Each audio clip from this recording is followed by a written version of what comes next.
Welcome everyone to another episode of Quivera Insights, where we talk to industry participants, industry thought leaders, and learn more about how to manage our investments and how to manage our personal finance. Today we have two very special guests.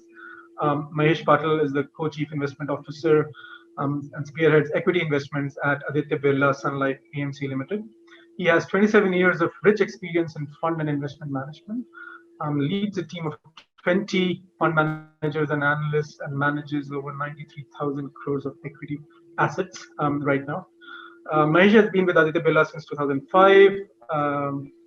He manages funds such as ABSL Frontline Equity and ABSL Focused Equity. Mahesh has an MBA in finance from Jamnalal Bajaj Institute, Mumbai, and an engineer from VJTI. Welcome, Mahesh. Yeah, hi. Welcome to Hi, Gaurav. Quivera Insights. We also have Ashish, who has 15 years of experience as a business journalist. He's been tracking capital markets and regulatory policies with Economic Times, Business Standard, Mint, Financial Express, ET Now, Midday, and The Hindu. He's an amateur long distance runner and has participated in many marathons. Welcome, Ashish. We will Thank you. definitely talk about stocks for the long run. So it might your running experience will definitely come in handy. So let me start with you, Mahesh. If you can just quickly guide us to how we got to where we are. Price to earnings ratio are in the historically high band. Whether you look at Nifty, whether you look at Sensex, it doesn't matter how you slice and dice the data. Um, Markets have had a fantastic run post March. So how do you contextualize earnings and what the market has done with what has happened in the real economy? Yeah, thanks, Gaurav. So if you look, it has been a pretty eventful, that would also be understatement, what happened in last year, into 2020. I mean, the sharp correction in the market and equally sharp bounce from those lows. A market corrected by 40% or so. And the rally was the sharpest what we saw in the last, I would say, 80, 90 years, right? And that surprised everyone. And I mean, obviously, the virus impact of the virus, which was there, I think people overestimated the impact initially, and we saw a sharp correction. There was no doubt contraction in the GDP globally and in India, but since unlike the earlier crisis, which was the financial crisis, which impacted financial markets, this was something which could have been repaired much easier. And as we saw, we came out of the lockdown, we saw equally sharp rebounds in the economy. And now the economy activity in most of the sectors is back to the pre-COVID levels, right? And that's the reason why the market has bounced back so sharply. But more importantly, I think the response from the central banks and the governments globally was equally quick and in a big way, right? The amount of liquidity which has been pumped in at this point in time is almost 3 times what it happened during the global financial crisis. And with interest rates virtually zero, which the policymakers have said globally, I think there is a risk on globally, and we've seen money chasing risk assets globally. And that has taken the valuation slightly ahead of the fundamentals. But I think there is no denying the fact that the market fundamentals are also catching up pretty fast. Right?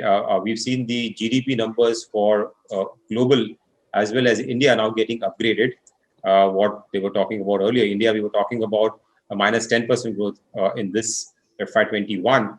We'll probably report around minus 6%, and then a good recovery going forward.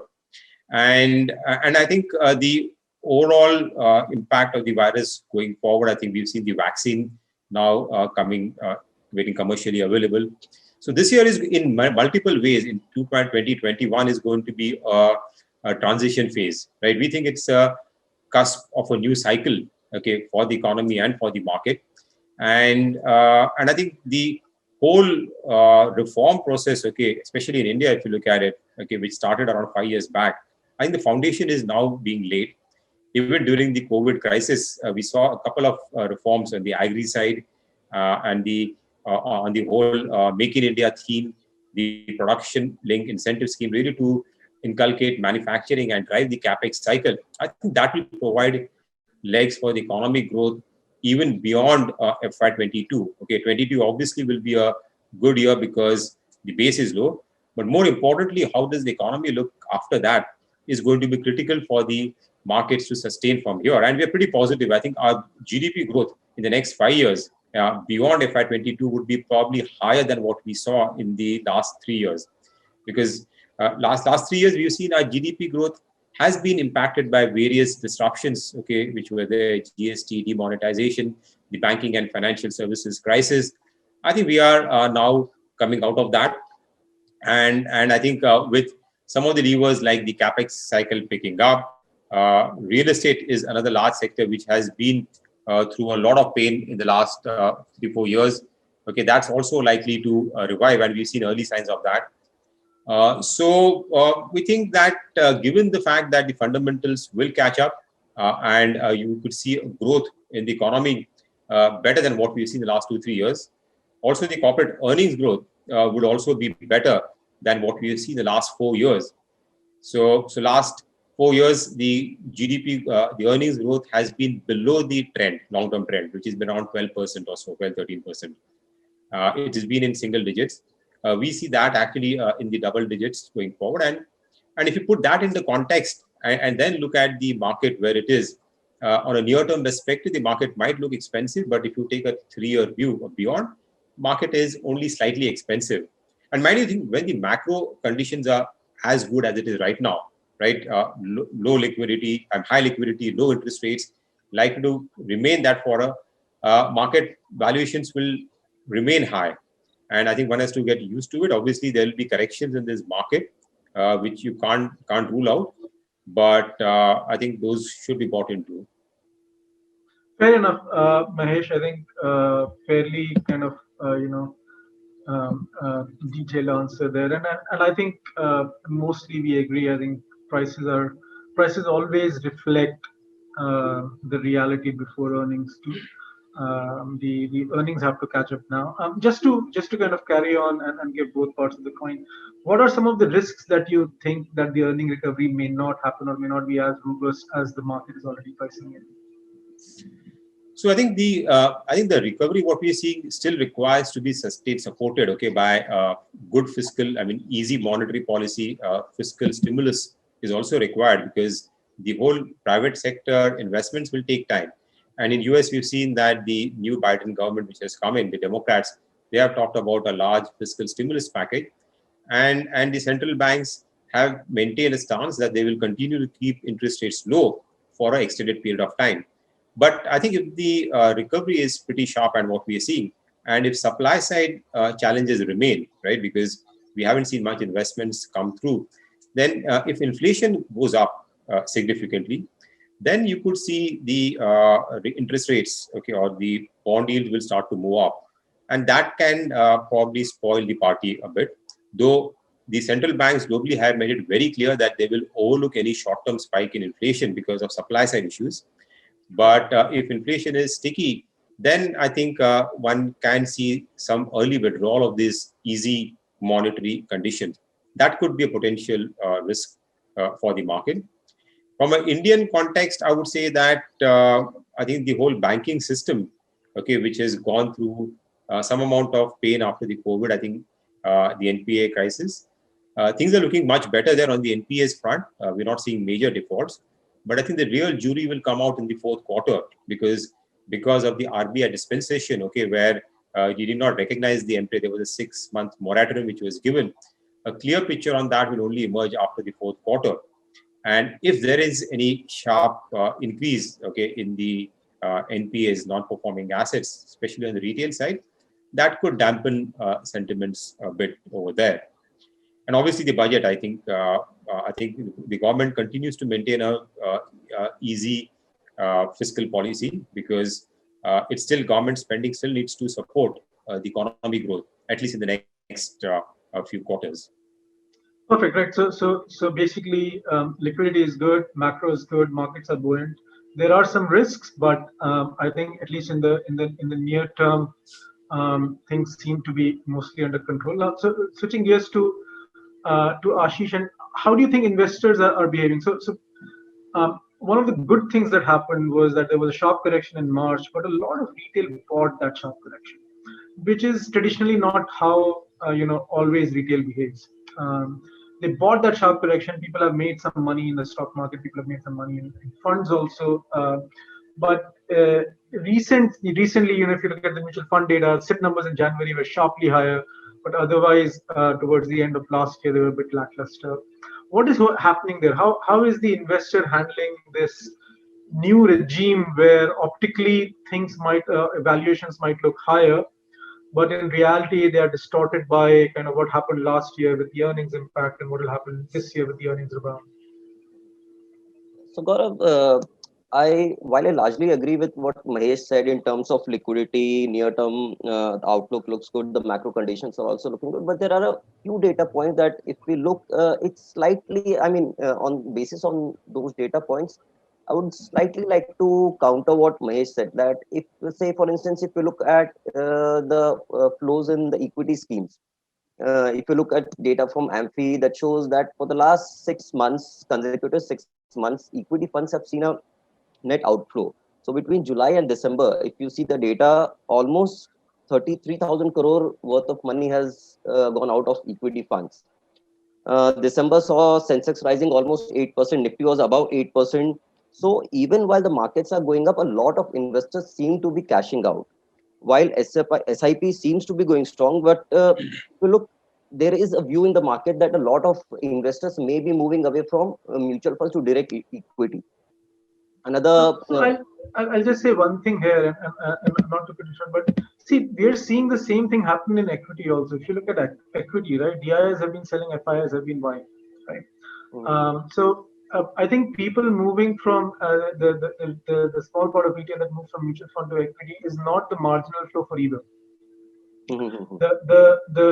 The big problem in India is that the mutual fund numbers have very high disclosures, while in equity we don't know anything. That's true. All we know is how many demat folios are formed and what is the churn, and both tell you nothing. That's true. So I think a lot of times that data gets misrepresented. But if you look at, so I actually think that the larger mystery is that why are domestics selling, whether it be institutional investors or retail, whether they are selling through direct equity or whether it's through mutual funds, and why are FIIs, when FIIs are so bullish and they are buying in such large quantities. Now, of course, the very theoretical and very answer could be if someone is selling, someone has to buy, or if someone is buying, someone has to sell. If FIIs are net buyers, then to balance the equation, because the number of shares are outstanding is not going to change dramatically, someone has to be selling. That is true, but it still kind of, sometimes it still feels like that domestic investors on the institution side and on the retail side, whether it be through equity or mutual funds, why are they not kind of going long the rally, or at least just staying put? No, I think historically also in the context of when you said about domestic institutional investors, historically also we have seen a trend whenever the foreign FIIs have been buying, domestic institutions have cashed out. But on your point about investors, we have seen a very there are a lot of diverse trends when it comes to investor behavior. On one side, we talk about money moving out of equity funds. On the other hand, if you look at the data from most of these discount broking, they have seen a massive surge in new client additions. And if you look at these investors, they are typically those new age investors. Maybe there's a large section of millennial investors. So as far as investor behavior goes, we have seen a lot of different trends in terms of whether they want to stay invested or they want to cash out. Say, for instance, there's been one trend about Indian investors looking at the overseas market. If you talk to any of these brokerages, they will say a lot of people have started looking at overseas market. The whole FANG concept in India has gained a lot of popularity in the recent past.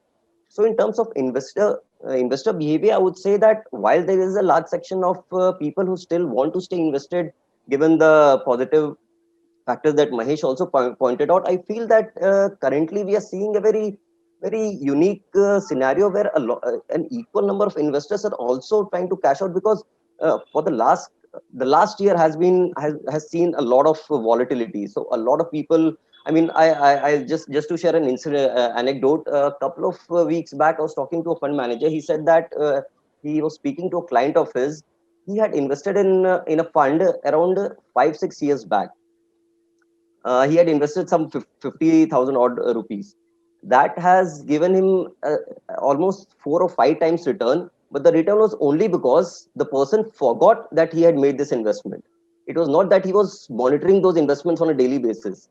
So that is one typical feature of a Indian investor, that once you invest, I mean, this whole thing of tendency of checking your investments every day.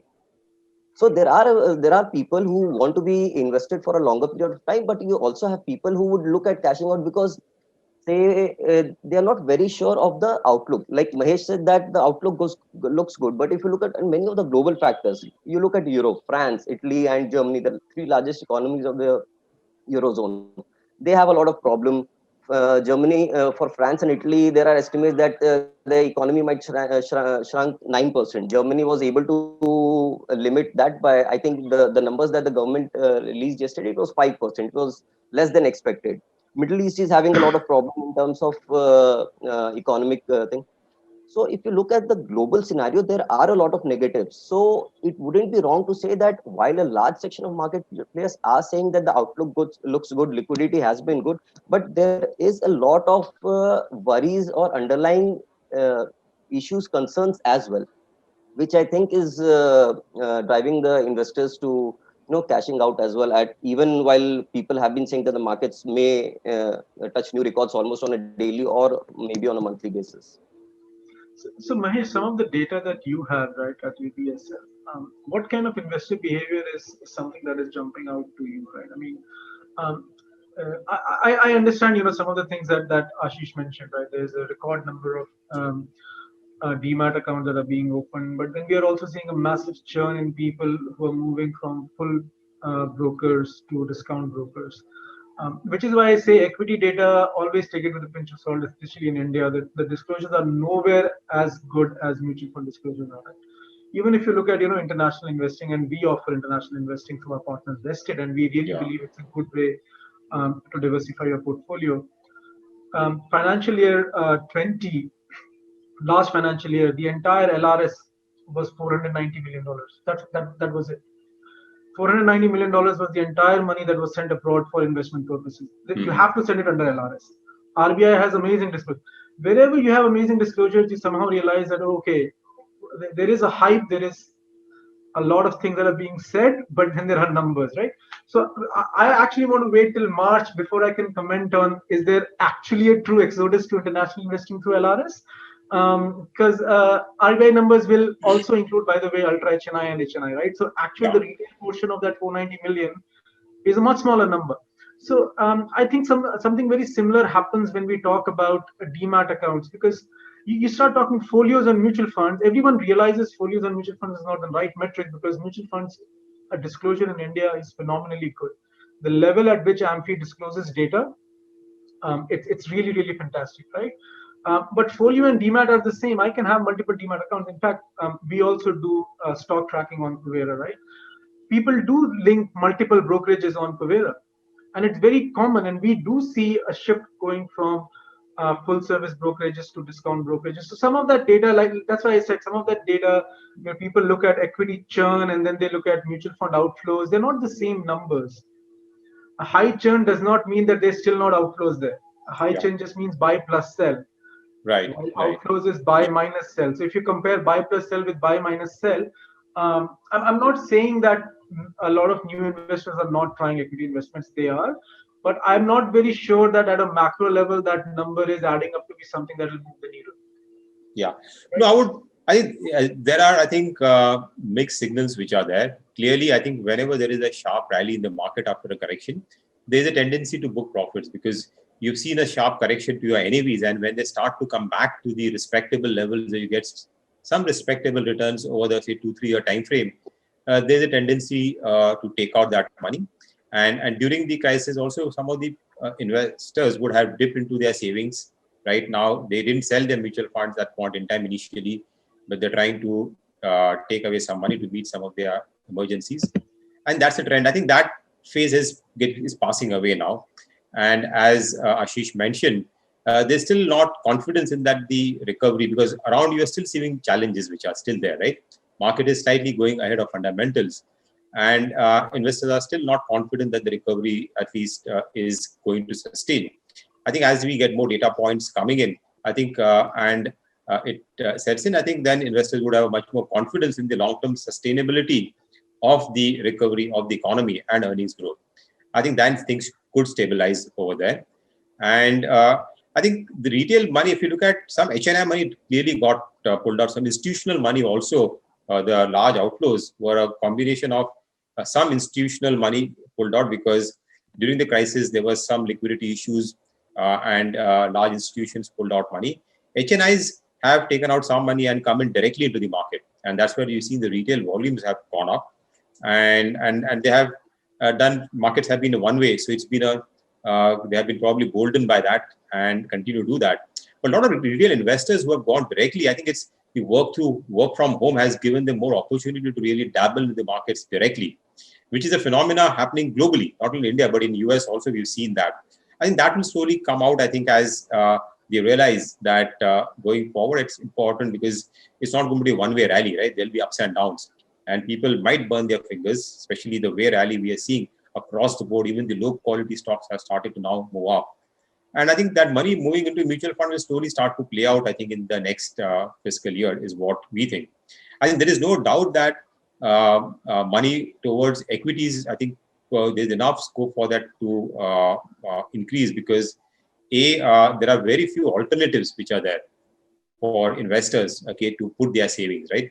As you know, interest rates are now low, bank FD rates are now below 5%. So where do you put your savings, right? Which can give you a reasonable rate to take care of inflation. Now your real rates are negative, right? After a long time, we are seeing real rates being negative. And other asset classes like gold, real estate, while it's picking up, I don't think it'll take time. It'll come in the latter part of the cycle where people will look at real estate as an investment alternative. Currently, it is the genuine demand which is driving over there. So that money has to get channelized. And as investors get more confidence in the broader recovery, I think you will see the flow starting to turn around and money coming back into the mutual funds. Mahesh, if I can just ask something, I mean, there are two interesting points that you made. One was about this whole liquidity. Now, we spoke about foreign investors putting in a lot of money. We saw November and December both seeing all, I think, if I remember correctly, more than 60,000 crore each month. This month also, I think they are above 17,000 crore. So obviously, I mean, there's no doubt that foreign investors seem to be quite bullish on the Indian markets as of now. The other point that you made about was even the low quality stocks have started going up. So that puts us in a very interesting situation because historically, if you see, I mean, these two combinations are looked upon as a very lethal combination when it comes to, deciding the outlook of the market. Historically, when these two combinations have come together, I mean, we have seen the markets taking a dip. So do you think that we could be in a similar scenario that going ahead markets may again go for a correction?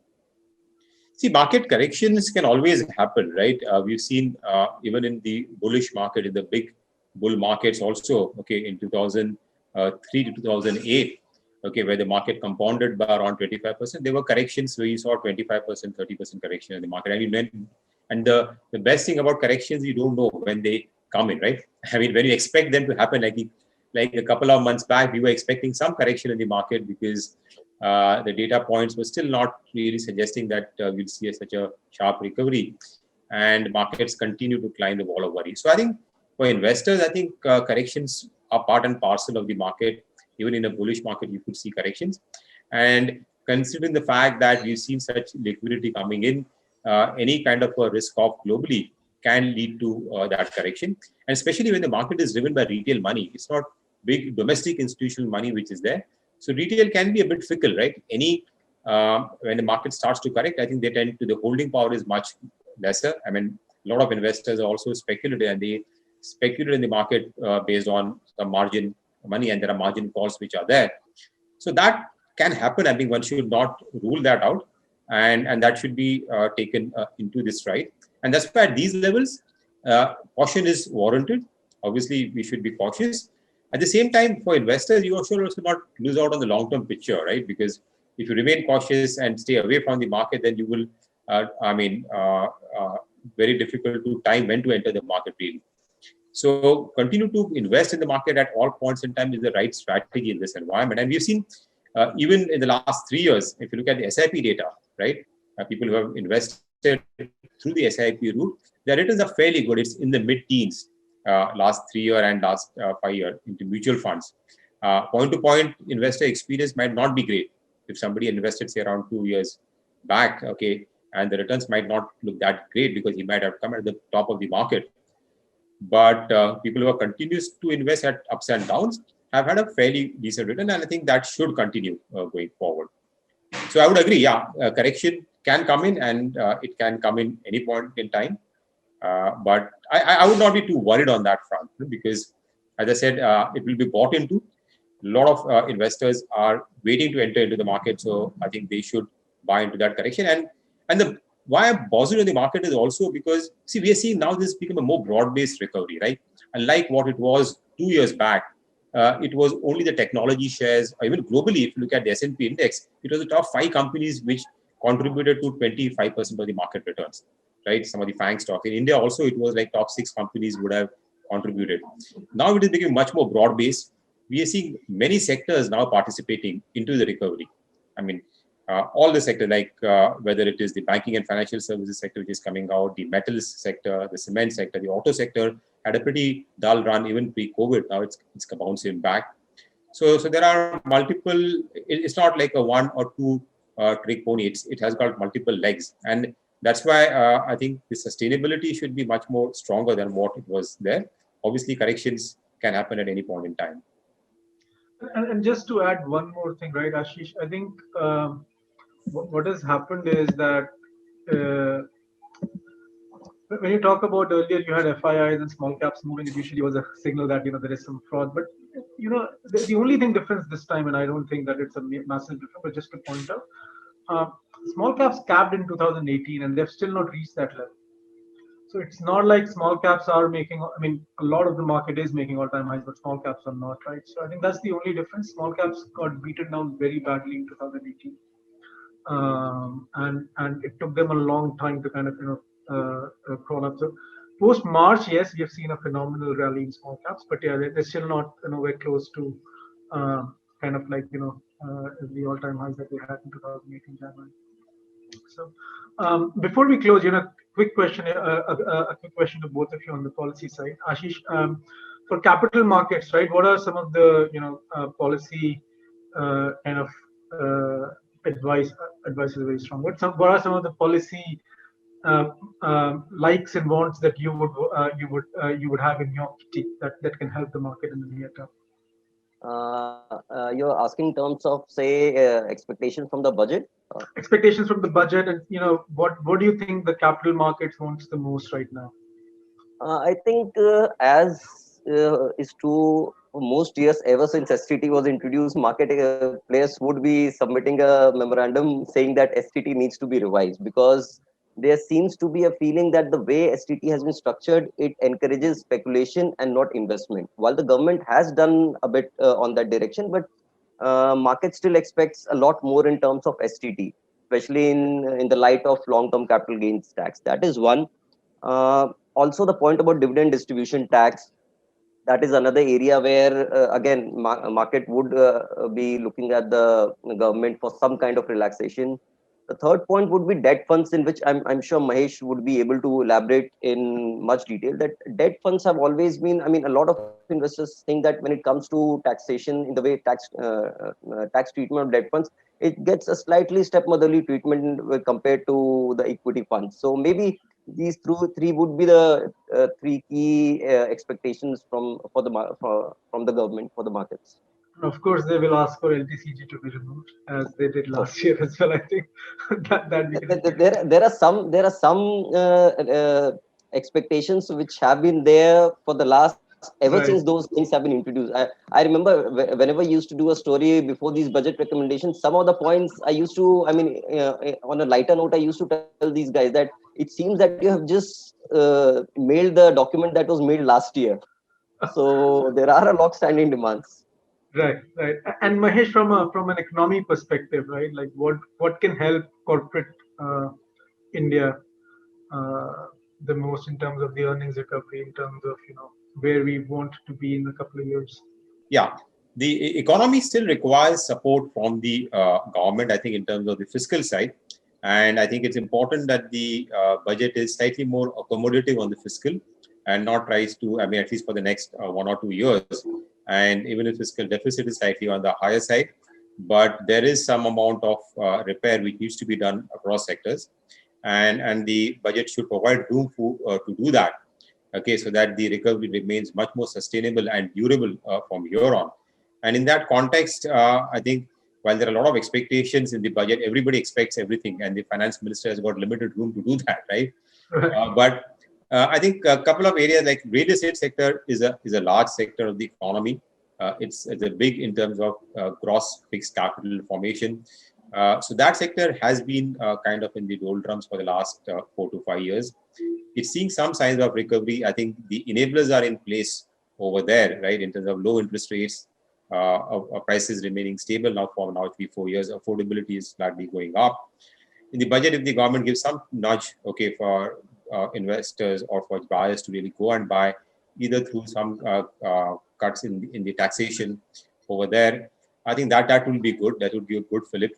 It is a big, large employment generator also, and there are a lot of ancillary sectors dependent on that. So that is one, I think, which they could look at. And also, I think on the investment side, I think to pick up, because India has seen a dearth of lack of investments in the last 5 years.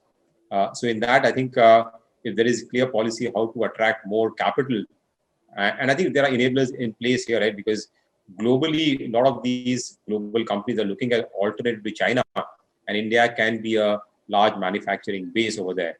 A lot of things have been done in the last budget. The tax rates have been cut for new investments, but more directed towards a few sectors. If you can get some incentives, I think that can help to revive the corporate sector, I would say.